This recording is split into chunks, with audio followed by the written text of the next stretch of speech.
Power और politics, सत्ता और राजकारण के बारे में बात करते हैं, राजनीति के बारे में बात करते हैं। खास करके ये भी संस्थाकीय कॉन्सेप्ट पर संदर्भ में है। ऑर्गेनाइजेशनल बिहेवियर के सब्जेक्ट का ही, स्टडीज़ का ही ये भाग है। और हम एक संस्था के अंदर, एक बिज़नेस या नॉर्मल ऑर्गेनाइजेशन के लिए के संदर्भ से ये बात कर रहे हैं। पावर मतलब आप किसी से कुछ करवा सकते हो, और करवा इसलिए सकते हो कि आपके पास कुछ है जो उसे चाहिए, डिपेंडेंसी है उसकी, आपके ऊपर डिपेंडेंसी है क्योंकि आपके पास कुछ है जो उसे चाहिए, और इसकी वजह से आप उससे जो चाहते हो वो उससे करवा सकते हो। अब ये पावर जो है वो कहाँ से आता है और किस टाइप का होता है? एक तो कोअर्सिव पावर है, मतलब डर का पावर। कोई आदमी आपसे डरता है बिकॉज़ आप उसे पनिश कर सकते हो, नुकसान पहुंचा सकते हो, सज़ा दे सकते हो। फ़ियर है उसको आपको लेके, उसके दिमाग में डर है, वो डरता है आपसे, इसलिए आप उसके आगे पावरफुल हो और वो आपके पावर के कंट्रोल में है और वो आपके हिसाब से काम करता है।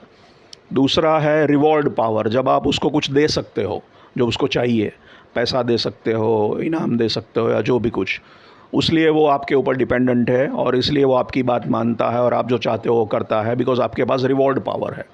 अब कंपनी में जो बॉस है, मालिक है, उसके पास दोनों पावर होते हैं, पनिशमेंट का भी, कोर्सिव पावर भी है, फियर भी है कि जॉब चली जाएगी, नौकरी से निकाल देगा, और पैसा देने का, प्रमोशन देने का, इंक्रीमेंट देने का, बोनस देने का पावर भी है। तो इसलिए रिवॉर्ड पावर भी है, दोनों इसमें इकट्ठे हो सकते हैं। फिर बॉसेस के पास लेजिटिमेट पावर होता है, कायदा जिसको कहते हैं कि जायज़ पावर है, क्योंकि संस्था का स्ट्रक्चर ही ये है कि जूनियर का काम है सीनियर का मानना, यही स्ट्रक्चर है, यही हायरार्की है। ये समझा गया है, ये सब जानते हैं कि सबॉर्डिनेट को सुपीरियर का मानना है, तो सुपीरियर की कुर्सी पे बैठा दिया मतलब उसको पावर आपने दे दिया। जो उस कुर्सी पे बैठा है वो कुर्सी का पावर है उसके पास, वो पोजीशन का पावर है, उसको पोजीशनल पावर भी बोल सकते हैं, वो लेजिटिमेट पावर है। तो बॉस मेरा जो है, मुझे उसकी बात माननी पड़ेगी, यही कानून है, तो वो सिंपल सा पावर हो गया। फिर कभी आता है इंफॉर्मेशन पावर, जिसकी हम बात करते हैं कि नॉलेज इज़ पावर। किसी के आदमी के पास जानकारी है, ख़ास जानकारी है, इम्पॉर्टेंट इन्फॉर्मेशन है, तो उसके पास पावर है बिकॉज़ आपको इन्फॉर्मेशन चाहिए। कभी कभी एक्सपर्ट पावर होता है, निष्णात का जैसे एक डॉक्टर है, उसके पास एक्सपर्टीज़ है, तो आपको वो पावरफुल है, आप एज अ पेशेंट आपको उसके हिसाब से चलना पड़ेगा, बिकॉज उसके पास जो मेडिकल एक्सपर्टीज़ है आपके पास नहीं है, तो उसकी एक्सपर्टीज़ की आपको ज़रूरत है, तो आपको उसके पावर के हिसाब से काम करना पड़ेगा और वो जो बोलेगा वो मानना पड़ेगा अगर आपको ठीक होना है तो। फिर आता है रेफरेंट पावर और करिज्मेटिक पावर, दोनों सिमिलर टाइप के हैं। कभी कभी वो आदमी सत्ता में नहीं है या आपका बॉस नहीं है, लेकिन फिर भी आप उसके पावर में हो, उसके प्रभाव में हो, क्योंकि उसका व्यक्तित्व ऐसा है। उसको या तो आप उसकी बहुत इज्जत करते हो ऑटोमेटिकली और प्राकृतिक रूप से, वो ऐसा पर्सन है, बहुत बड़ा इम्पोर्टेंट आदमी है, या आप उससे बहुत प्रभावित हो क्योंकि उसमें ऐसे गुण हैं, या आप उसकी इज्जत करते हो, उसने कुछ हासिल किया है, उसका व्यक्तित्व ऐसा है, उसमें करिश्मा है, ख़ास करिश्मा है जो आपको प्रभावित करता है। तो उसके पास या तो ऐसा कोई ऑरा जिसको कहते हैं ना, एक इम्प्रेशन आपको बन जाती है, आपको उसकी पर्सनालिटी ऐसी है, चुंबकीय व्यक्तित्व है, या बहुत इम्पॉर्टेंट आदमी है, या बहुत कुछ हासिल किया है, आप उसको एडमायर करते हो, रिस्पेक्ट करते हो, तारीफ़ करते हो, आप उसके औ में हो, तो आप ऑटोमेटिकली उसकी बात मानोगे, आप उसके प्रभाव में हो एक किस्म से। तो उसमें वो आपका बॉस नहीं है, आप उसका नहीं मानोगे तो कुछ ऐसा नहीं है, लेकिन फिर भी बड़े आदमियों का ऑटोमेटिकली आप उसकी अथॉरिटी को आप एक्सेप्ट कर लेते हो अपने ऊपर, क्योंकि वो आप उसको कुदरती रूप से, प्राकृतिक रूप से ही सुपीरियर मानते हो और आपको लगता है कि इनका सुनना और करना चाहिए। वो आपने खुद उनको पावर दिया है, उनकी ऐसी पोजीशन नहीं है कि जैसे आपने किसी को गुरु बना दिया तो ऐसा किसी ने बोला नहीं कि ये गुरु बनाना पड़ेगा, और ऐसा कोई कायदा कानून नहीं है, फिर गुरु की बात आप मानते हो क्योंकि गुरु को आपने रिस्पेक्ट दिया है, बिकॉज आपने ही गुरु के पास गए, आप ही गुरु से प्रभावित हो गए और गुरु की बात आप मानते गए, तो गुरु का पावर है आपके ऊपर। लेकिन गुरु आपका बॉस नहीं है, किसी ने आपको फ़र्ज़ पे फोर्स नहीं किया गया है। तो ये भी पावर होता है जो नेचुरल स्वरूप से आता है, जब फॉलोअर किसी को पावर देता है, आप खुद अपने चलते उसको पावर देते हो। उसको किसी ने पावर आपके ऊपर नहीं दिया है, आपने खुद उसको एक्सेप्ट किया है। तो ये हुई पावर की बात। अब पावर और पॉलिटिक्स जो है वो थोड़ा बहुत तो हर जगह होता है, हर संबंध में होता है। पति पत्नी के बीच में भी पावर गेम्स और पॉलिटिक्स होती हैं, घरों में होती है, माँ बाप और बच्चों के बीच होती है, कंपनियों में होती है, बिजनेसेस में होती है, थोड़ा बहुत तो हर जगह होता है। जब एक लेवल से ज़्यादा पॉलिटिक्स होने लगे, जब अनएथिकल हो, जो बहुत ज़्यादा हो गया या कुछ नेगेटिव या इस तरह का होने लगे, तब वो पॉलिटिक्स फिर इच्छनीय नहीं है, वो नहीं करना चाहिए। लेकिन थोड़ा बहुत तो ह्यूमन नेचर है, थोड़ा बहुत ये पॉलिटिकल गेम्स, पावर गेम्स चलती रहती हैं।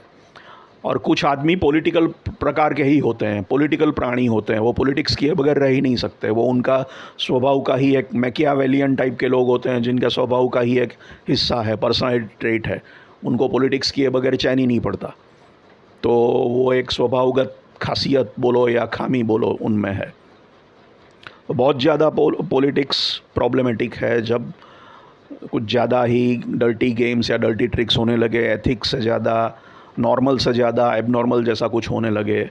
इसमें काना फूसी से लेके ग्रुप्स बनाना, लॉबिंग करना, ये करना वो करना, सब कुछ आ गया। और ख़ास इम्पॉर्टेंट देखने की बात यह है कि मजबूत आदमी को, पावरफुल आदमी को पॉलिटिक्स करने की ज़रूरत कम होती है, कमज़ोर आदमी को पॉलिटिक्स ज़्यादा करना पड़ता है। क्योंकि पावरफुल आदमी तो अपने से कम पावर वाले के साथ सीधा लड़ाई करके ख़त्म कर सकता है उसको, ख़त्म इन एनी सेंस।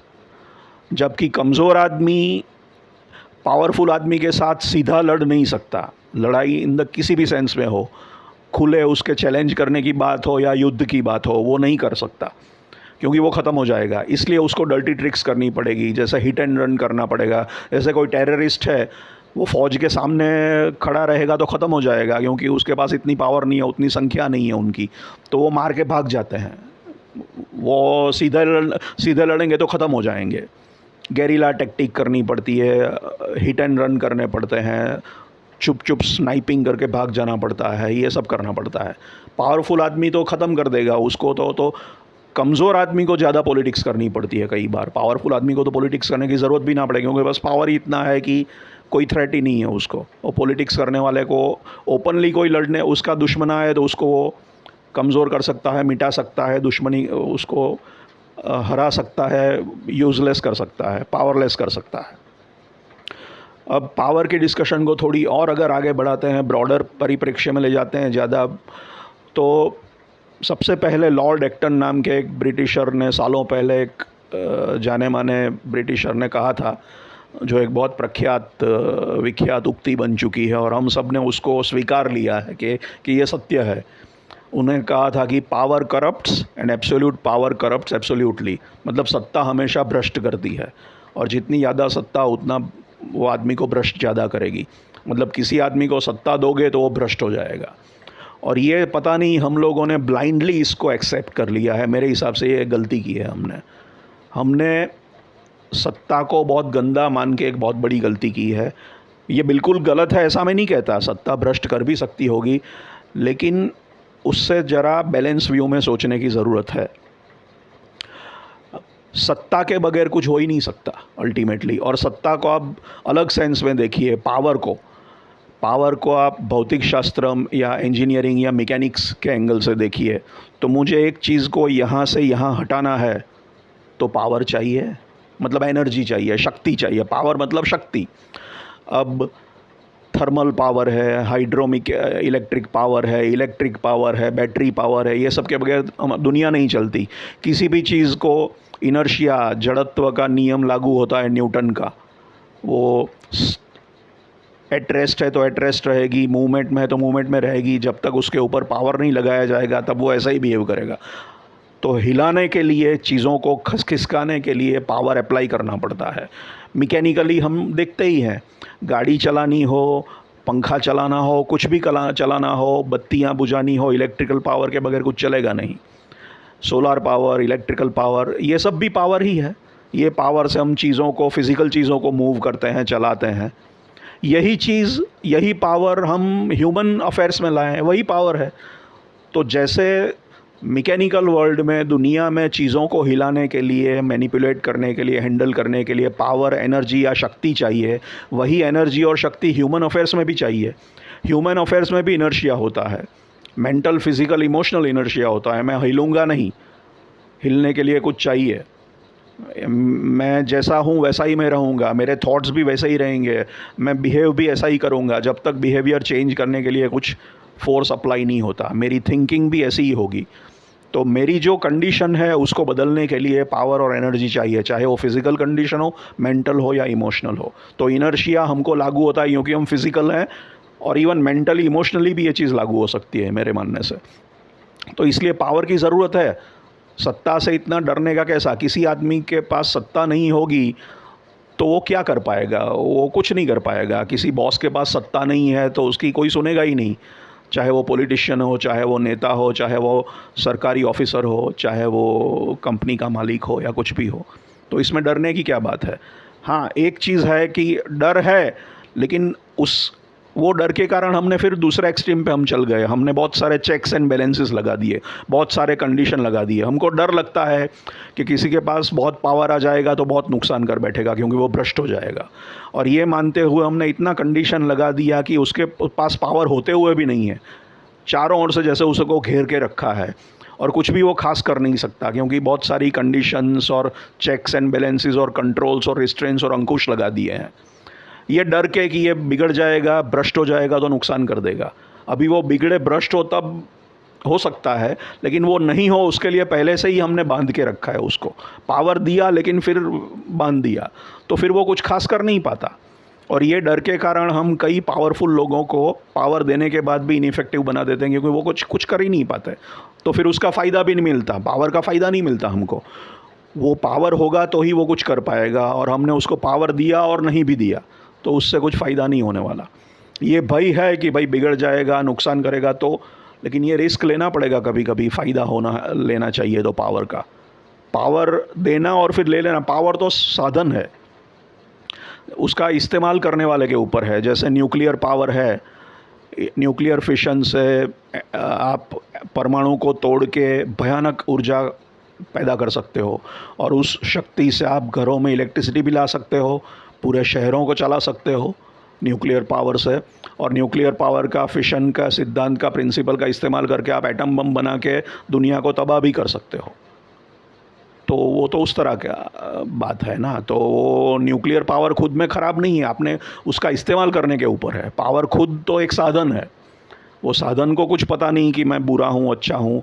साधन जो यूज़ करने वाला इंसान है, चाहे ग्रुप ऑफ पीपल है, उनके ऊपर है कि वो उसका अच्छा या बुरा इस्तेमाल करे। तो पावर के खुद के अंदर ऐसी कोई बुराई है नहीं, तो हमें पावर से इतना डरना नहीं चाहिए। और एक्टन साहब ने ये बात करके सबको ये दिमाग में घुसा दिया है जो थोड़ा अर्ध सत्य है। आंग सान सूची करके एक बर्मीज़ जो लेडी, जो प्रख्यात बर्मीज़ लीडर हैं, उन्होंने एक बार कहा था कि पावर करप्ट नहीं करती, सत्ता भ्रष्ट नहीं करती, सत्ता खोने का डर भ्रष्ट करता है। किसी इंसान के पास सत्ता है, अभी उसको डर है कि सत्ता चली जाएगी, और सत्ता चली ना जाए इसलिए वो गलत बन जाता है, गलत काम करता है, भ्रष्ट आचरण करता है। ये भी सत्य हो सकता है। दूसरी एक पॉसिबिलिटी ये है कि उल्टा सोचिए, हम कहते हैं पावर करप्ट्स, लेकिन मैं मानता हूं कि शायद ये है कि corrupt come to power, only the corrupt come to power. सत्ता भ्रष्ट नहीं करती, भ्रष्ट आदमी ही सत्ता तक पहुंचते हैं। सत्ता तक पहुंचने के लिए मुश्किलें जो आती है उसको आसान करने के लिए भ्रष्टाचार करना पड़ता है, गंदी चीज़ें करनी पड़ती है। गंदी चीज़ें, खराब चीज़ें करने से ही सत्ता हाथ में आती है। सत्ता हासिल करने का तरीका खराब है, भ्रष्ट है, इसलिए भ्रष्ट आदमी ही ये आचरण करता है, और भ्रष्ट आचरण करके वो सत्ता में पहुंचता है। तो वो पहले से भ्रष्ट था, अभी उसको सत्ता आई, तो सत्ता ने उसको भ्रष्ट नहीं किया। सत्ता पहुंचने का रास्ता ही भ्रष्टाचार से भरा हुआ है, या हमने ऐसा बना दिया है दुनिया ने। तो पहले से भ्रष्ट था, तो इसमें सत्ता का दोष नहीं है। वो भ्रष्ट था, अभी उसके पास सत्ता आई तो भ्रष्ट का भ्रष्ट ही रहेगा। वो पहले सीधा था, फिर सत्ता में आके भ्रष्ट हो गया, ऐसा ज़रूरी नहीं है। हो सकता है कि सीधे आदमी को सत्ता दो और वो भ्रष्ट ना भी हो। How can you be sure? भगवान राम या ऐसा कोई कोई भी अच्छे आदमी क्या दुनिया में है ही नहीं? सम्राट अशोक या हमारे पास क्या कोई ऐसा एग्जाम्पल ही नहीं है कि पावरफुल आदमी थे? गांधी जी भी पावरफुल थे, तो गांधी जी ने क्या अहित कर दिया? हिटलर ने अहित किया, गांधी जी ने अच्छा किया। आपको दोनों टाइप के एग्जाम्पल मिलेंगे। तो वो पावर की गलती है या वो आदमी का बेसिक कैरेक्टर ऐसा था? दूसरा एक पावर की कैरेक्टरिस्टिक है जो ज्ञान से विपरीत है। ज्ञान बांटने से बढ़ता है, कम नहीं होता, लेकिन पावर यूज़ करने से, इस्तेमाल करने से कम होता है। माओ त्से तुंग ने कहा था कि power flows from the barrel of a gun. पिस्तौल की नोक से पावर आती है। अब मेरे पास पिस्तौल है और मैंने आपके ऊपर तनी है, लेकिन मैंने गोली चलाई और आप मर गए तो ख़त्म, मेरी पावर ख़त्म, क्योंकि आप अभी हो ही नहीं, तो किसके ऊपर मैं पावर चलाऊंगा? तो पावर का उपयोग करने से पावर कम हो जाता है, और इसके कारण मैं पावर का उपयोग करने से भी डरता हूँ।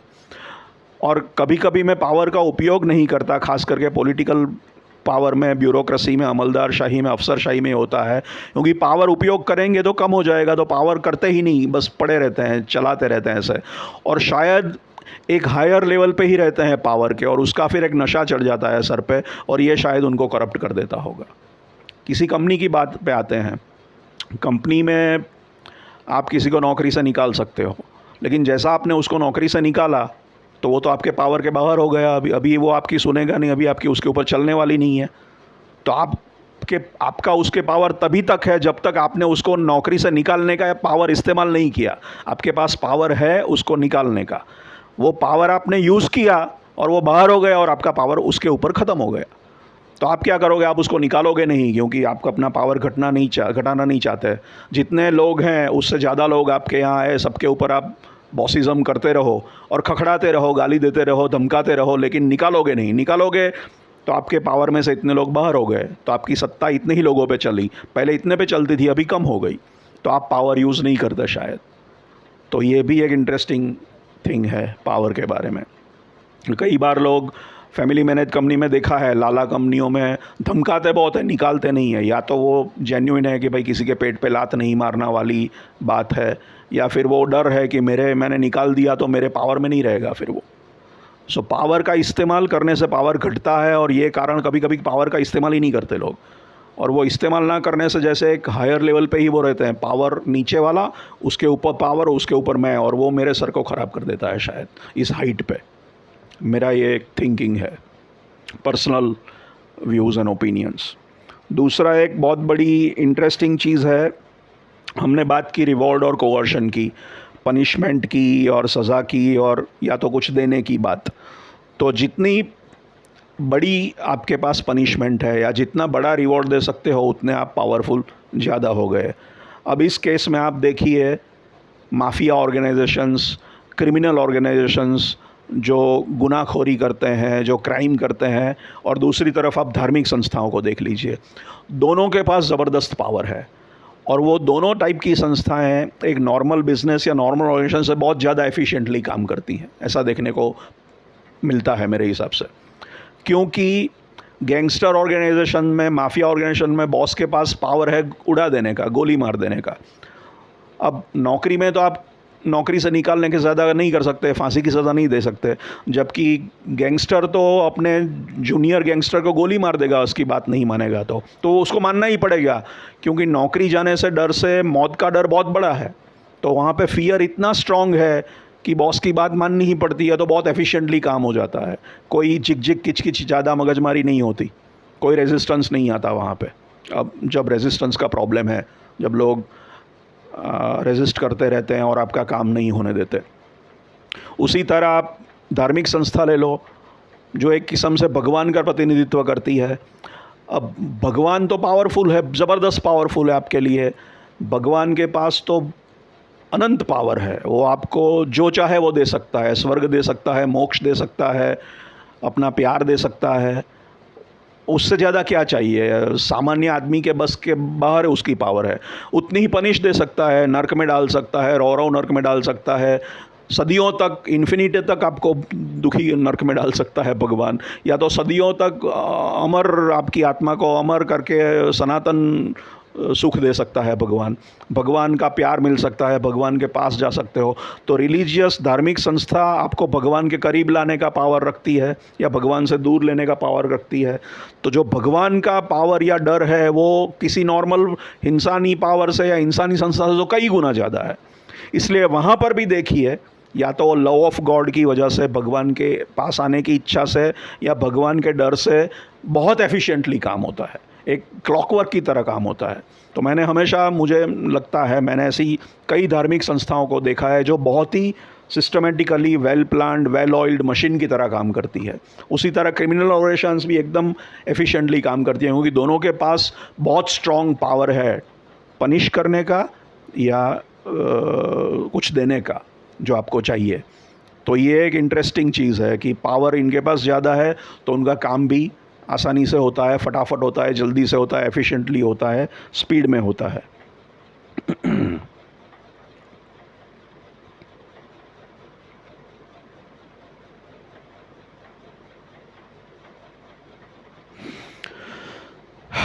तो ये एक इम्पॉर्टेंट डिस्कशन था पावर और पॉलिटिक्स के ऊपर, और हमको सही परिप्रेक्ष्य में उसको देखना चाहिए, चाहे वो पब्लिक लाइफ की बात हो, चाहे वो ऑर्गेनाइजेशंस की बात हो। Thank you.